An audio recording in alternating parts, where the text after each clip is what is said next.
Jeg var jo lidt naiv på det tidspunkt, da han bare siger, at han har slettet videoen. Den dag i dag, der bliver stadig forfulgt af en video, som skete for et halvandet år siden. Hej alle sammen. Jeg ved, at der går en video rundt af mig. Hver gang jeg poster en video på TikTok, så ved jeg, at der altid vil komme en kommentar omkring den hændelse. Hvem har videoen? Små sure Alma incident. Jeg tror bare, jeg får en meget sådan klump i maven. Alt det her er sket sådan på grund af den ene aften. Jeg kunne have ændret så meget, og så ville alt det her ikke have været sket.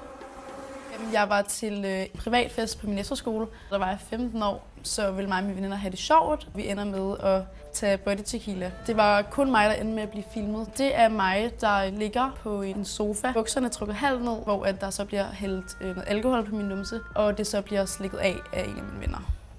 Det er en meget krænkende video, og det er en meget udstillende video. Jeg gik over til ham med det samme og sagde, at han skulle slette den. Jeg stolede virkelig meget på ham her, som filmede.